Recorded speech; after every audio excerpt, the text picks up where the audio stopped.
going to be the Alto Digital Thundersport GP2s, Nitro GP3s and Mini Twins. And there's Steve, Connor Tagg on pole position. Yes, Connor Tagg, championship leader. He's on the Aprilia RRV 450. Next to him, another 450 of Jake Dixon. And then Liam Shelcock, another 450 Aprilia with Curtis Rothwell just on the outside of the front row. Connor Tagg, Robin, is at a point so far this season where if he keeps on going the way he is, he'll be champion before we even get to the last two rounds. Yeah, it's been a fantastic performance by him. Aided and abetted, it has to be said. And you see, that's a smallish grid now. We've had a bit of a rate of attrition in this series. A lot of unfortunate mishaps, particularly to the early championship leader, Riccardo Ballerini. Hurt himself at Anglesey, and I know he was hoping to get back before the end of the season. Well, there's still 3 rounds to go, but maybe he will. But at the moment, I think it's a shame that we've been deprived of his presence at the top of the championship. Yes, certainly here at Pembrey as well, where Rick does ride very well, and I believe before this weekend had the lap record in this class. A good start for Jake Dixon. He leads number 35 from Connor Tagg. A bit further back, there's James Robinson, one of the GP3 runners. Yes, indeed. Little James, very quick indeed. At the front, well, Jake Dixon and Connor Tagg, who are, of course, lively competitors at the top of the Aprilia RRV 450 Championship as well.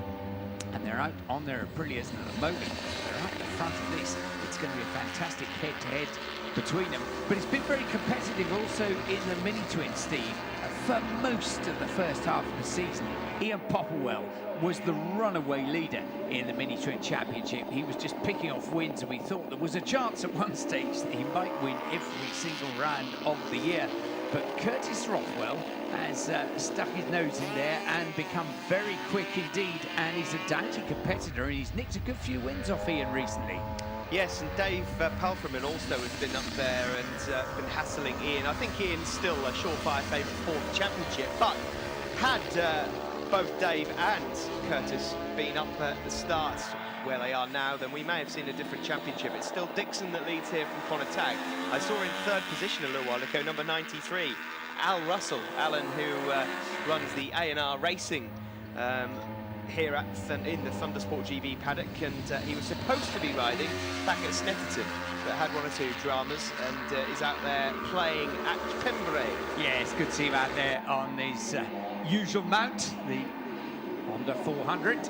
Yeah, Alan Russell, very doughty competitor over the years, very quick indeed. Very noticeable, whenever he ever got out the front and he was leading, he never seemed to win by 2 or 3 laps. He would always he'd do just enough to win a race. Fantastic stuff, and as you say, great to see him out there. And there we see the pit lane. Yeah, that's the pit board for James Hobson there, another rider in the GP3 class. He's just running in around 11th position. Yeah, he's little James, he's learning his trade as well, and he's unlikely to be finishing up the front end of things because he is learning as he goes, but he is another one to watch for the future. Good little competitor, and he'll be having a thoroughly good time out there as we see the midfield come through. There, the aforementioned Alan Russell, number 93. There we're picking up the battle between Liam Shelcock and Josh Daly. Josh just trying to squeeze through on the inside. Josh is another of these youngsters, Steve, showing enormous promise. He hasn't got the biggest budget in the world, but he's absolutely brilliant every time he gets out there racing. Yeah, he's a good rider, and he's an all-conditions rider as well. And, you know, we've seen some fantastic rides here and there throughout the season, a couple of wins, but not quite been able to keep up the pace of Connor Tagg at the front. He is battling away for 2nd in the championship currently in this race as Shelcock goes past in 3rd position. He's scrapping for 4th. There's Ian Popplewell, the Mini Twins championship leader, but at the moment he's in 2nd, just ahead of Kalkman, because Curtis Rothwell is a little bit further ahead. There's Liam Shelcock from Oban, ahead of Daly. Rothwell going through ahead of Al Russell, Popplewell and Palfreman.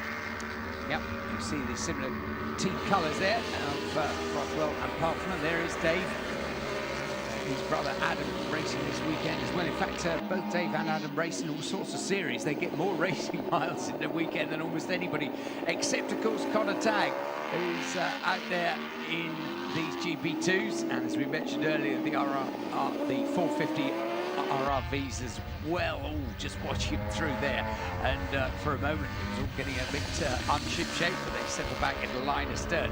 Connor Tagg and Jake Dixon, they're sort of matching each other for fastest lap by lap. Yes, these 450 Aprilia's beautiful machines, eligible for the GP2 class, and they've been handling so well this season. But when you've got a rider as good as Connor Tagg on it, that's why he's got such a huge lead. Jake Dixon not normally attending the GP2 rounds. He normally sticks to his Aprilia 450 championship, but for this weekend, he fancied a little scrap here with his mate Connor. Yep, one of these group of youngsters. There's the last lap flag going out there. One of the group of youngsters that is doing as much racing as possible. It's so important for these youngsters to get experience under the belt. And there we see Ian Popplewell just coming through hatchets, following Alan Russell on the Honda. Yes, Ian Popplewell sporting a new helmet design this weekend, painted by his good mate Clive White, who was a fellow mini-twin rider last season. But back at the front, this is the battle for third, and it's looking like going in the way of Josh Daly at the moment, but at the front, here we go for first. Oh, we're side by side, Dixon and Tagg up into the final corner. Ooh, it's going to be a right old bum fight, and Dixon just nicking it at the flag, round the outside of Honda, down the straight. Is he happy? I think he might be, and Matty is very pleased with that as well, and huge congratulations between the two of them. Jake Dixon taking it from Connor Tagg, and they're already dissecting the race. Well, I did this, you did that, and they loved it. Good mates as well as very good competitors. Dixon the win then from Connor Tagg. Josh Daly finished next and third. Liam Shelcock was fourth. Curtis Rothwell was fifth and wins the mini-twins. Adam Paulfman sixth. And there we see Jake Dixon, Connor Tagg and Josh Daly. There in the mini-twins, the win for Curtis Rothwell from Ian Popplewell and Dave Paulfman. And in the GP3s, James Robinson and James Hobson.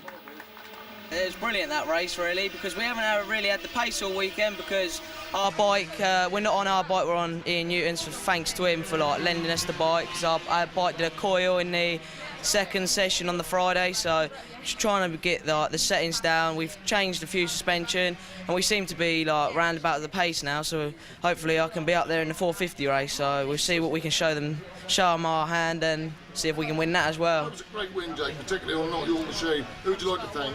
I'd just like to thank, obviously, Ian and my dad, Buttons, Graham for doing the pit board. It was brilliant, just the signals, and just everyone who's given us help this weekend, so cheers. It was a good race. I tried to get a decent start, get up there with Connor Tagg and Josh Daly, and I got around wide at the first corner. Lost quite a bit of time on both, and that good race, so I got good time, I think, as well, so I'm happy with that. Good result. Yeah, like a big thanks to SafeLink, Golmar, Adam and Mick Pelfin for letting me about this weekend again, my dad again, and Gore Spikes.